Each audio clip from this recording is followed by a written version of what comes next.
Hello guys, it's me Simo Orahara, and today we're going to talk about one of the biggest mysteries that are still stuck in the story of Bleach. Besides the fact that I want to know Orahara's past, the second thing that I want to see is a flashback about the first Gotei 13 that led by Yamamoto and how they defeated the Quincy 1,000 years ago. I want to know about these mighty monsters who made Yhwach respect them and recognize their strength. Unfortunately, Kobo did not reveal anything about the first Gotei 13, except Yamamoto and Yachiro Onohana, but now he has a great chance to fix that in the anime, if he really wants to uncover this mystery. And for us, let's try to talk about these characters. First of all, for a long time, I had this question about the history of the Gotei 13 and exactly was there a captain commanders of Gotei 13 before Yamamoto, especially when the latter spoke about this matter in the chapter in which Yamamoto faced Aizen. He talked about that the reason he has remained captain commander of the Gotei 13 for all that time is because for 1,000 years no Shinigami has come stronger than him. At that time when I read Yamamoto's words, I thought that there were probably several Shinigami before Yamamoto who held the position of captain commander, because it never occurs to my mind that the first Gotei is an organization of 1,000 years and few centuries. I was thinking that the Gotei had a history spanning into thousands of years, and several Shinigami took the leadership of Captain Commander before Yamamoto. But the surprise came in chapter 511, the chapter that carried the end of Yamamoto. Yhwach talks about that the Gotei 13 at its beginning was a squad of several murderers, thirsty for blood, strong Shinigami. They were led by Yamamoto, who united them and made them under his command. This page and how Kobo drew the appearance of each one of them, it makes you feel goosebumps when you feel the charisma emanating from them. That's why I'm waiting for how the anime will turn this page with a mythical host combined with the strong voice of Yhwach as he tells how this squad had all that strength that made Yhwach recognize them as the strongest, and they were the reason for the defeat of the Quincy 1,000 years ago. And before the release of the chapter in which Kyoraku talks about Onohana and how she was a member of the first Gotei, I thought that the person next to Yamamoto was Byakuya's grandfather, Ginri, because as soon as the chapter came out, everyone started speculating who these characters might be. As I said, I thought that the one next to Yamamoto on the left was Byakuya's grandfather, because Ginri as appearance looked the same age as Yamamoto, and therefore I thought he was too in the first Gotei, although there was a suspicion that he might not have been an old captain, because in the flashback of the Pendulum arc, when Kyoraku was speaking about the captains who remained in their position for more than 100 years, he mentioned himself, Okitake and Onohana, and did not mention Ginri.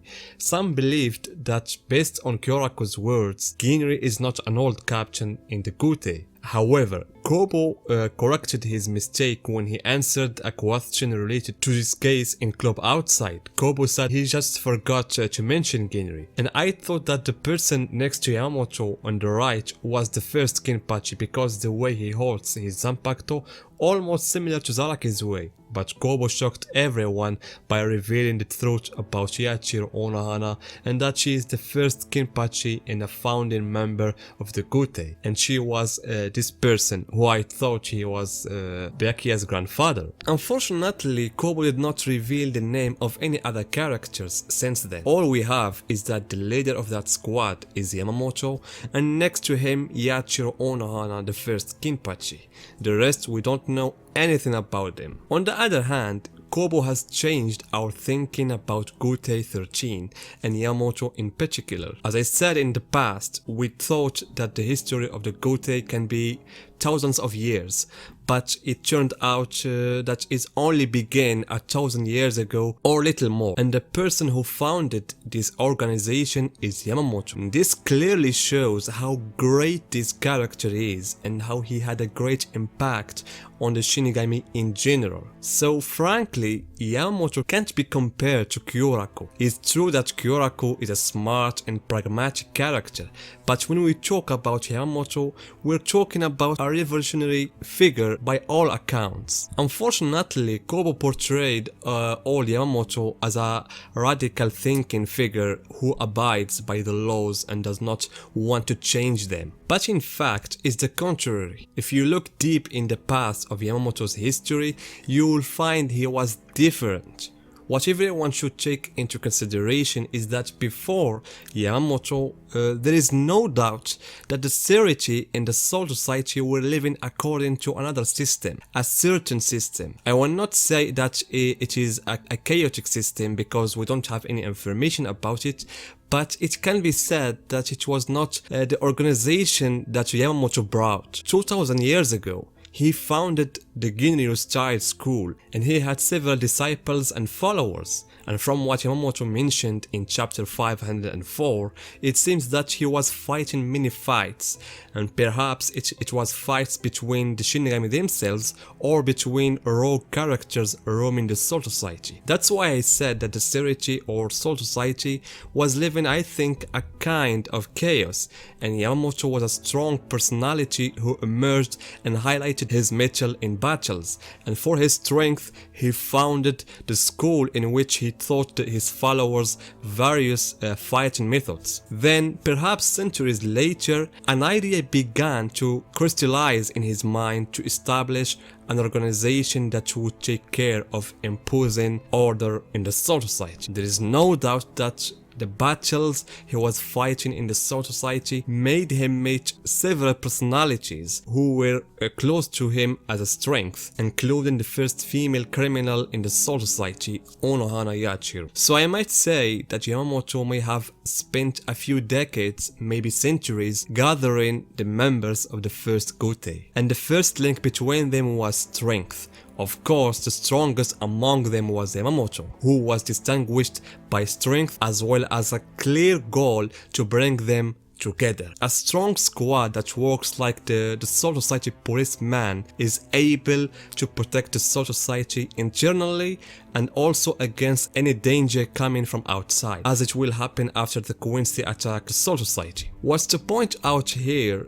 the basic missions of the Shinigami were determined when Yamamoto created the Gotei 13, and this was confirmed by Kobo in one of his answers to a question related to the missions of the Shinigami. So besides strength, Yamamoto also had qualitative ideas, and it's clearly even his choices in choosing who would join him were not arbitrary. He chose, as we said, Yachiro, who is known for her mastery of the art of the sword, and as I said before, maybe Ginri was with them also, and he might be the first captain of the 6th division, and maybe there were with him other great personalities from noble families, like the captain of the 2nd division was from Shihon, and the 10th division might be from Shiba family, and other distinct characters. For example, this person who is on this side, it looks like he is wearing glasses or something like that.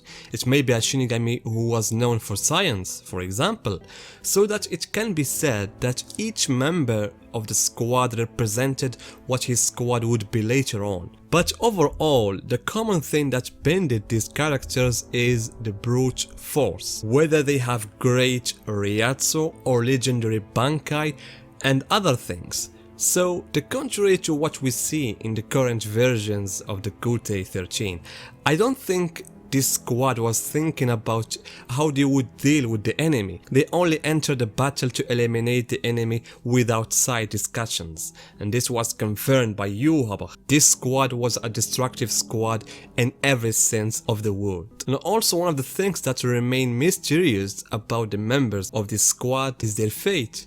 How was their end? The leader of this squad, Yamamoto, was killed in his fight against Yhwach, and Onohana was killed during her training for Zarak. So what happened to the rest? If we assume that Ginri, the grandfather of Byakuya, was in that squad too, I think he's still alive and he is considered a retired Shinigami, and this was mentioned in this data book, especially since we are talking about strong captains. Did some of them die during the battles against the Quincy 1000 years ago? Maybe. Or do some of them were promoted to the Zero Squad? As an example, perhaps Kirinji? Or maybe some of them may have been prisoners, so that after the end of the war, some of them may have had ideas against the policy of the Soul Society, so they were imprisoned in the Moken. The important thing is that the fate of these founders remains unknown, and we don't know anything about them. I also have a feeling that Mayuri might have an affair with a member of that squad, because we must not forget that Mayuri is the only person who spoke with Yamato on this subject when he told him the fact that he had failed to kill Yhwach 1000 years ago. And this indicates either Mayuri read that in book or document or something like that, or he was present during that time, or that Mayuri heard this from a character who was in that squad. In the end, I hope Kobo draws a flashback around this legendary squad to see their personalities and some of their strength. So guys, do you have any expectations about the identity of the rest? Tell me your replies and see you in my next video.